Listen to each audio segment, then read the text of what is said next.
Hi, Old Orchard students.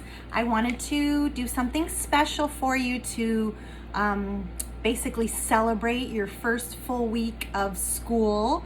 And Mrs. Diamond won a book, and I was in a class online just like you. I like to learn online, and they had me enter my information in the chat box, and they did a raffle, and I won a book.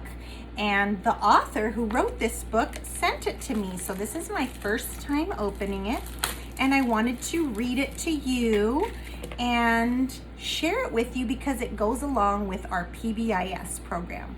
And it says award-winning dog by Jennifer Appel and illustrated by Herb Leonard, maybe? I think that's how you pronounce it.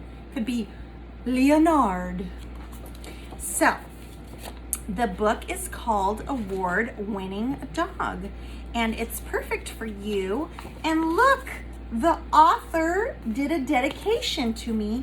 She wrote in it and she said, "You have the gift to bring joy into people's lives." And I hope that I can bring some joy into your life as your assistant principal. But she dedicated the book to her daughter as well. And it says, "To Maya, you are such a gift to our family, and we are grateful for your love every day. Thank you for bringing joy to everyone that you meet." And I think that should be all of our goals, is to bring joy to everyone we meet by being kind and grateful and celebrating the good in people. So this dog is actually going to be speaking from his perspective. "When I was born, I was the cutest puppy you had ever seen. My mom was a beautiful sable Sheltie who had won many competitions. My dad was a blue merle Sheltie who starred in Hollywood movies. I had the best dog parents any puppy could ask for." And I'm sure you have the best parents someone could ask for. "When I was old enough to understand, my mom decided that I was too much work and I moved to live with my dad. You see, my dog parents were separated. When I arrived at my new home with my dad, we were surrounded by so many relatives. There were Shelties everywhere. My family was full of award-winning dogs. My cousin won all kinds of dog agility competitions. My grandma won Best in Show. Plus my uncle and grandpa were in the movies, just like my dad. But I was small for my age, so I wasn't allowed to stay with my dad as I wasn't perfect. So I went back to live with my mom." I have a lot in common with this dog because I'm certainly not perfect either. "I was very lonely at my mom's house as there were no other Shelties running around. I missed my daddy and all of my extended family very much. My mommy was always very busy and I was left alone in my kennel a lot." Well, I'm sure a lot of your pets are loving that you're learning from home so that they don't have to miss you. But we miss you very much here at school. "Then one day, this really nice human couple came to visit me. I was allowed to leave my kennel, and they picked me up and were loving on me. I didn't want them to leave, so I even bit their shoelaces to try and get them to stay." Oh, how cute. "Finally, it was time for them to go home. Roof, roof, roof! But wait, they were taking me with them. What is happening?" We jumped into the car and off we drove. We traveled for a long time, and finally we arrived at this adorable house with a yard. I was a little scared, so I let them carry me inside. Once inside, I saw another Sheltie. I was so excited. I couldn't believe they had a friend just for me. We talked, roof, roof, roof, and I learned that she was going to be my big sister, and this was my new home. And the best part was, these two wonderful humans would be my new mommy and daddy. I missed my dog parents so much, but soon realized I was loved very, very much.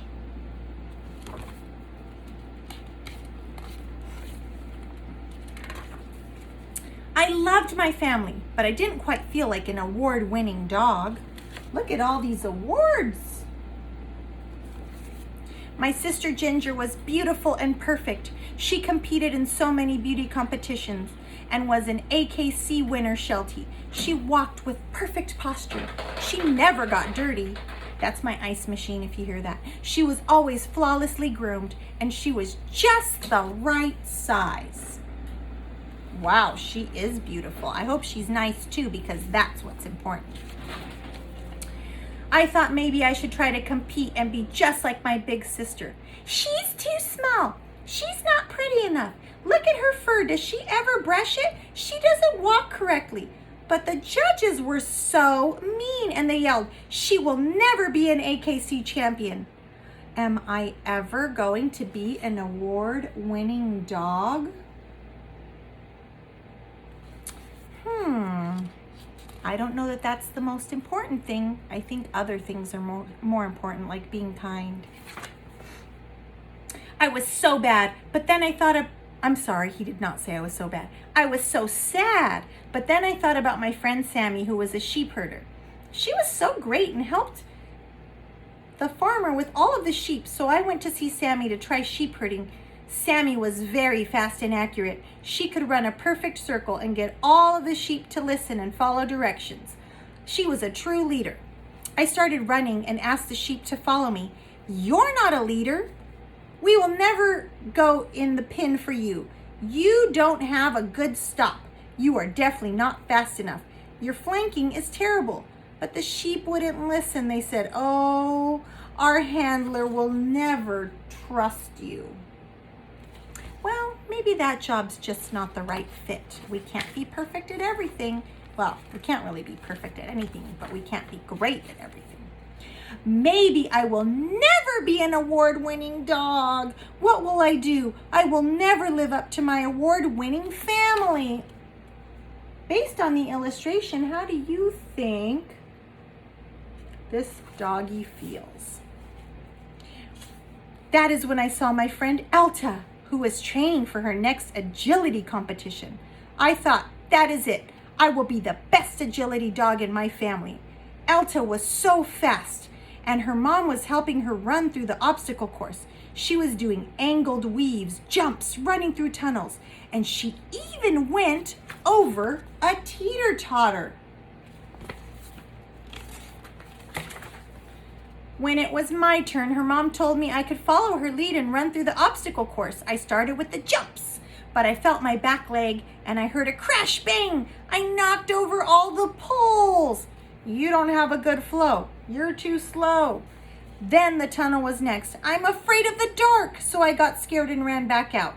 Then I saw the poles that I was supposed to weave in and out of, but that was really hard. I had to slow down to get through all of them.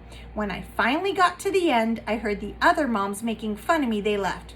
You will never clear a run. I don't think I will ever be an award-winning dog.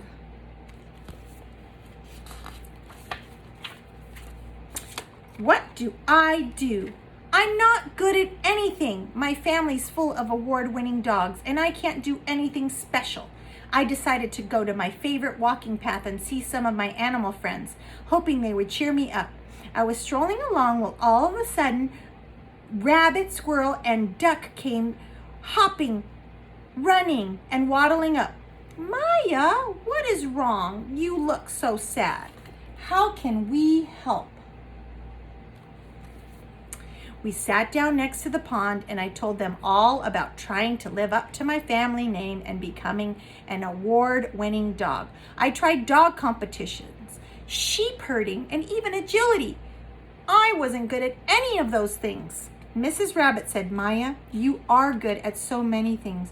You just have to find your own gift. Remember what your mommy and daddy are always saying about inspiring others to discover and develop their joy. That is what you need to do, Maya. You need to find your joy. And joy is one of Mrs. Diamond's favorite words. Let's start by asking 3 questions first. 1, will you do the right thing? I suddenly thought about all the times that I do the right thing by showing kindness to others. Mrs. Rabbit, you are so right. My character shines through with kindness to my friends and family by helping them when they are in need. by helping them when they are in need. I wonder if I'm an award-winning dog.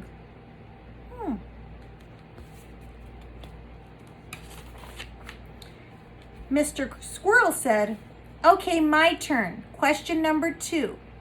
Will you do your very best?"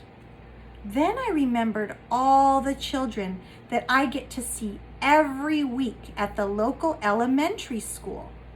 I sit and lay with them in their classroom or library, and they read me amazing stories.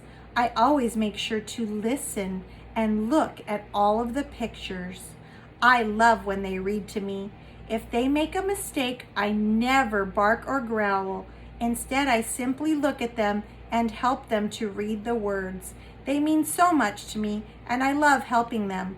I show excellence by doing my best to serve children learning to read.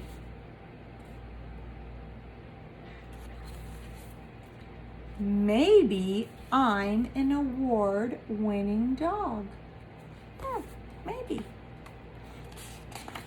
Sounds like it to me. Wait, little Maya, we have one more question for you, said Mr. Duck. What will you do for others today? Well, I love to visit all the grandmas and grandpas at the retirement home.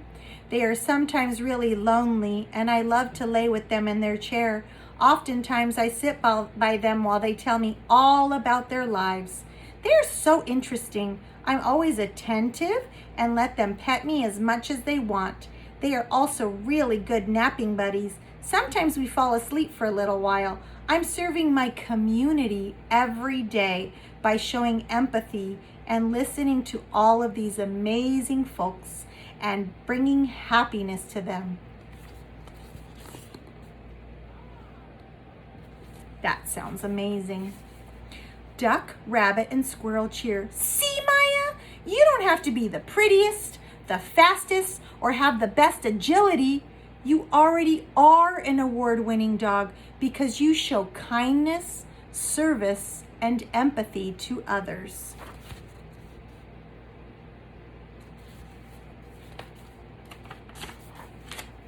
People will forget what you said. People will forget what you did, but people will never forget how you made them feel. That is a quote from Maya Angelou. I may not have the same talents as the rest of my family, but I have the gift of bringing joy into people's lives. I am an award-winning dog, and you, students of Old Orchard Owls, you too can bring joy to others.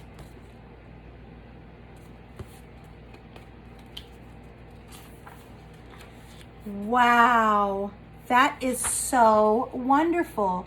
Award-winning dog. So I hope you enjoyed this book. And my phone is ringing, so Mrs. Diamond has to get back to work and bring joy to others. Hopefully I'm bringing joy to the students at Old Orchard, the teachers, staff, and the parents. I appreciate you greatly. Have a wonderful weekend.